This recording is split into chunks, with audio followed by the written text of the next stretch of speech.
A defining moment in African diplomacy.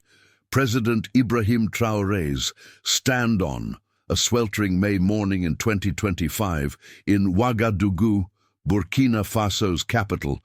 President Ibrahim Traoré was awakened by the urgent ringing of his telephone. His top aide, Moussa Kabore, conveyed alarming news. "Mr. President, the American Vice President has made serious statements about you. She labeled you a young dictator and questioned your intellectual capacity, suggesting you're merely a soldier playing politician."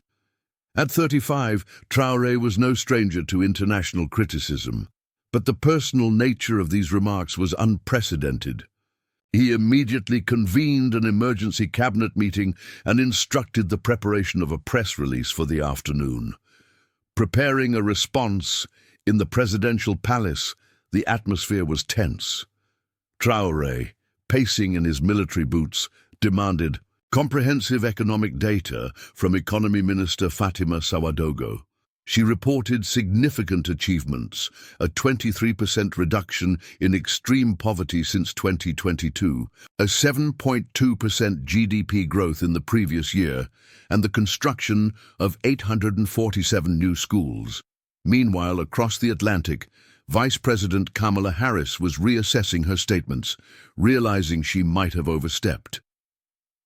The press conference on May 15th. Journalists from around the world gathered in Ouagadougou.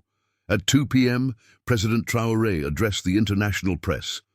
MediaWireExpress.co.tz +2 Reddit. com +2 Reddit.com +2. Madame Vice President Harris, you called me a young dictator. Let me present some facts. Since taking office, we've held 3 free, internationally observed municipal elections with an 89% turnout.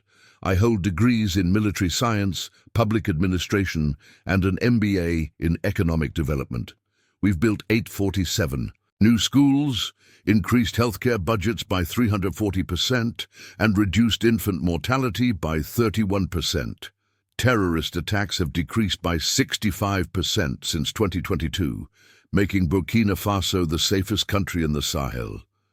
You see my age as a weakness. I see it as our strength. 70% of Africa's population is under 30. His speech was met with widespread acclaim, shifting global perceptions of African leadership. Global repercussions. In Washington, the White House was abuzz. President Trump acknowledged Traoré's eloquence, and social media platforms were flooded with praise for the young African leader. The hashtag #GeoTraoréTruth trended globally. Internationally, leaders from France, China, and Russia reached out, expressing interest in strengthening ties with Burkina Faso. Traoré, however, remained focused on balanced partnerships, emphasizing the importance of mutual respect and dignity. A historic visit. Under mounting pressure, Vice President Harris decided to visit Burkina Faso. Upon arrival, she was received with dignity by President Traoré. In a private meeting, she acknowledged her missteps, and both leaders discussed avenues for cooperation. At a joint press conference, Harris stated, "I came here to learn, and I have learned a lot from President Traoré and his people." A new era. 6 months later, Burkina Faso had become a focal point of African diplomacy. The country attracted $12 billion in foreign investment, built 3 new universities, and saw a 15% GDP growth in the first half of the year. President Traoré's leadership inspired a new generation of African leaders to assert their nation's dignity and pursue equitable partnerships on the global stage. In Washington, Harris's humility in admitting her mistake was seen as a sign of maturity, leading to a recalibration of U.S. foreign policy towards Africa. President Trump emphasized the need to treat Africa as a partner, not a charity project. At the United Nations, Traoré's speech was hailed as a blueprint for respectful and effective diplomacy. American universities incorporated his response into their international relations curricula.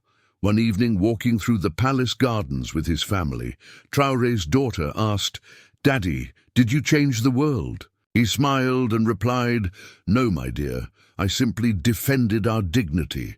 The world changed because it was ready for it."